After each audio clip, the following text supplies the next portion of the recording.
Biggest failure. 1945 के बाद जो सबसे बड़ा धोखा यदि दुनिया के साथ हुआ है तो वो यूनाइटेड नेशन बना के हुआ है। 5 लोगों ने, 5 देशों ने उसकी वीटो अपने साथ ली और वो कह रहे हैं कि यूनाइटेड है। यूनाइटेड कहाँ हुआ? जब 5 देश को वीटो मिल गया और उन 5 देश में 3 देश तो आपस में लड़ रहे हैं, फ्रांस, यूके और रशिया, और 2 देश जो रह गए हैं, चाइना और अमेरिका, वो एक लेफ्ट जाता है तो दूसरा राइट जाता है। तो यूनाइटेड नेशन से आप कोई उम्मीद मत रखिए। हम अपने भारत में, अब ये इतना बड़ा क्यों बना है भारत में टेम्पल? ये यूनाइट करने के लिए बना है।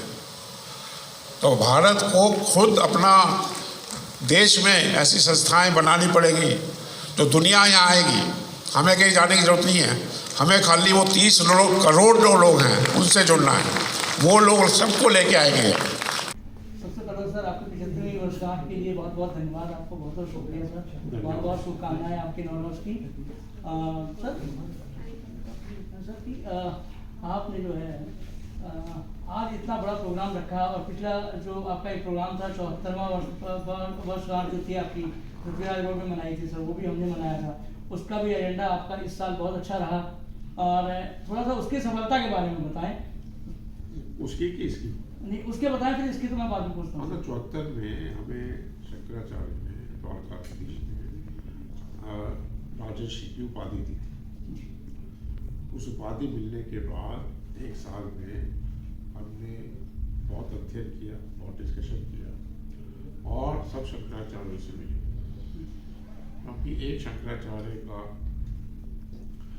राजर्षि मिलना और यदि 3 अदर शंकराचार्य उस पर आशीर्वाद ना तो मैंने देखा कि सब करते हैं कि 4 शंकराचार्य, तब तक चारों को भी आप साथ में जाएंगे और चारों का आशीर्वाद नहीं मिलेगा तब तक कोई कार्य पूरा नहीं। तो चारों ने आशीर्वाद दिया तो उसके बाद ये हुआ कि क्या करना चाहिए। तो उन्होंने मुझे कहा कि पूरी शंकराचार्य ने और उन्होंने भी कि आपको धर्म दम देते हैं और आप जो है भारत को सनातन राष्ट्र बनाओ, उसके लिए आपको धर्म दम की जरूरत पड़ेगी। मैंने कहा वो किस लिए पड़ेगी? तो उन्होंने इसलिए पड़ेगी कि लोग जितना भी साधु समाज है, शंकराचार्य एक दंड लेके चलते हैं, दंडी स्वामी भी कहते हैं। तो यदि आपके हाथ में दंड होगा तो सबको पता लग जाए कि हमारी आप पे आशीर्वाद है।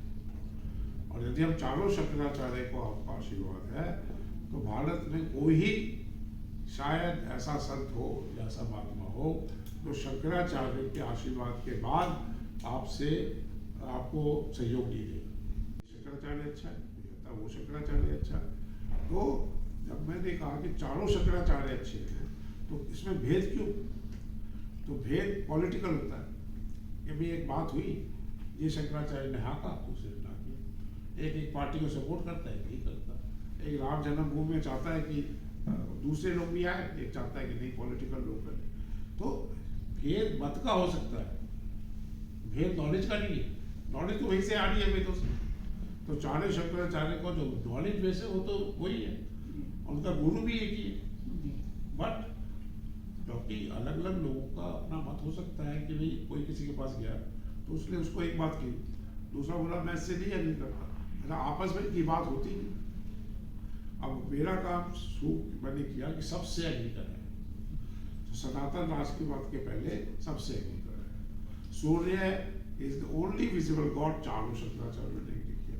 तो कुछ चीजें कॉमन हुई ना जो वेदों में भी, तो इसलिए वेद भी मिल गए और शंकराचार्य भी मिल गए, तो अपना रास्ता क्लियर हो गया ना जी।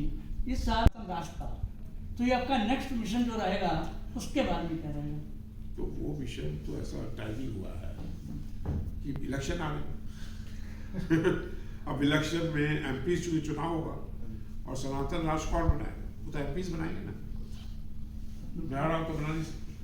तो अब ये है कि जितने भी एमपीज हैं उनसे कांटेक्ट किया जाएगा कि भाई आप सनातन राज बनना चाहते ही नहीं, जिससे नहीं होगा बनने के बाद कांटेक्ट किया जाएगा।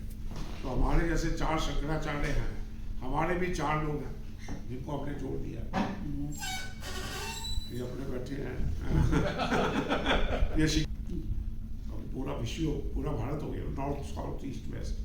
अच्छा, सबके इलाके हैं। अब जैसे मैं अयोध्या जा रहा हूँ तो उन्होंने ज्योतिर्मठ शंकराचार्य का मेरा वहाँ पे स्थान है। क्यों है? क्योंकि वो उनके इलाके बात है। ऐसे ही यदि आप मद्रास जाएंगे तो श्रृंगेरी शंकराचार्य का कोई ना कोई स्थान होगा, वहाँ के जितने राजा हैं उनको मानते। तो शंकराचार्य के साथ अपने तो पूरे भारत में कोई ना कोई उनका स्थान मिल ही जाएगा। ऐसा कोई ऐसा राजा नहीं होगा या कोई ऐसा जगह नहीं होगी जहाँ एक ना एक शंकराचार्य का प्रभुत्व रहे। हम सबके ले लेके साथ पूरा भारत वैसे ही कवर हो गया। सनातन को लेके कई शंकराचार्य जो है साथ आ चुके हैं, और अभी जो अयोध्या की जो अभी निमंत्रण दिया जा रहा है सबको, उसमें कई लोगों ने जो है, जैसे आप मान लीजिए कि अभी कुछ एंटी पार्टियां, विपक्ष की पार्टियों के नेता हैं, उनको निमंत्रण के बावजूद भी वो मना कर रहे हैं आने के लिए। और अगर इनका अभियान अगर अलग से चला तो इनको कैसे आप कंट्रोल करेंगे? सबसे पहले बता दो, मुझे तो निमंत्रण आ चुका है। बहुत खुशी की बात है सर। मेरा निमंत्रण मेरे भूपेन्द्र मोदी के नाम से नहीं आया, राजर्षि को भी निमंत्रण आया है। जी हाँ, आपको राजर्षि की उपाधि मिली है। उपाधि की निमंत्रण राजर्षि के नाम, राजर्षि निमंत्रण लिखा जाता है ना, तो क्या लिखा हुआ? राजर्षि भूपेन्द्र मोदी, आप यहाँ आने के लिए निमंत्रित है, विशिष्ट अतिथि रहे। परंतु मैं तो वहाँ 14 को ही जा रहा हूँ, निमंत्रण तो 22 का है। तो जब मैं हमें तो हम अयोध्या तो मैं 40 साल से उस पर हम लोग काम करते हैं। अयोध्या के लिए भी आपने कुछ काम किया है? 40 साल से। 40 साल से नहीं है। कुछ खास स्पेशलिटी बताइए, आप क्या है ये आपके अयोध्या की? देखिए, अयोध्या क्या है कि भगवान राम, राजा राम का अपना स्थान है। तो वो राजा थे और उन्होंने सनातन, वो कहते हैं राम राज्य क्या है? राम राज्य ही सनातन राष्ट्र है। तो राम राज्य में, सनातन राष्ट्र में और राम राज्य में क्या फर्क है? तो उसमें सबसे बड़ा फर्क ये होता है कि जो राम राज्य नहीं होता, हर आदमी का अपना ओपिनियन चल रहा है। जब सनातन राष्ट्र बनेगा तो सबका एक ऑन नेशनल ऑब्जेक्टिव, तो राष्ट्र एक रास्ते में चलता है। जैसे यूनाइटेड किंगडम था, it was kingdom, it was not a country. The kingdom is like अ राष्ट्र। तो उन्होंने पूरे विश्व को विजय का प्रोग्राम बनाया, तो सब जगह सब एक साथ चलेगा। ये कोई है कि एक ने काम इधर जाऊंगा, एक ने जाऊंगा। तो सबसे पहले राष्ट्र को बांटना होता है, और राष्ट्र को बांटने के लिए पार्लियामेंट बनी। और पार्लियामेंट में जो चीज होती है, पास होती है, वो लॉ बन जाता है। यदि बिना पार्लियामेंट से पास किया तो लॉ बन नहीं सकता। या तो आप सुप्रीम कोर्ट में जाएंगे या पार्लियामेंट में जाएंगे। पार्लियामेंट से जो लॉ बनता है उसमें लोगों की लोग मानते हैं, जब तो पार्लियामेंट से लॉ पास होता है। और मेजॉरिटी से भी होता है, 3/4 से भी होता है, सबसे होता है। और अब ये वुमेन बिल पास हुआ 100%, उसमें कौन सी पार्टी ने उसका अपोज किया? तो ये सोचना है कि पार्टी द्वारा लॉ बनाया जाता है, गलत है। लॉ जो है पार्लियामेंट के द्वारा बनाया जाता है, और पार्लियामेंट में कोई भी पार्टी हो सकती है। Every MP is independently votes. जी, ताकि आप जो सनातन मिशन है आपका, उसके बारे में आप देश को क्या संदेश देना चाहेंगे? मैं कोई संदेश नहीं दे रहा, मैं देश में कंट्रीब्यूशन करना चाहता हूँ। मैं देश को बनाना चाहता हूँ कि सनातन राष्ट्र बनेगा तो 30 करोड़ लोग जो बाहर के वो भी आपसे जुड़ जाएंगे, और जितना पैसा यहाँ है उससे 3 गुना बाहर है। तो आपको लोन लेने के लिए और अंग्रेजों से पैसा मांगने की जरूरत नहीं है, अपने सनातनियों के पास है। सनातन सबसे रिच लोग हैं दुनिया में, और तो अपने आप को भारत समझते हैं, इसलिए घर पर आज मैं बाहर रहता हूँ, अमेरिका रहता हूँ, मैं तो अपने को सनातनी समझता हूँ ना। सिटीजन में कहीं का भी हूँ। आज सिंधी लोग हैं सिंध के, परंतु पाकिस्तान में, परंतु अपने को तो सनातनी समझते हैं। तो जिस दिन आप सनातनी बन जाए, इजराइल है, जूश लोग कहाँ से लड़ाई में शामिल हो रहे हैं, क्योंकि वो अपने को जूश समझते हैं, जूश नेशन।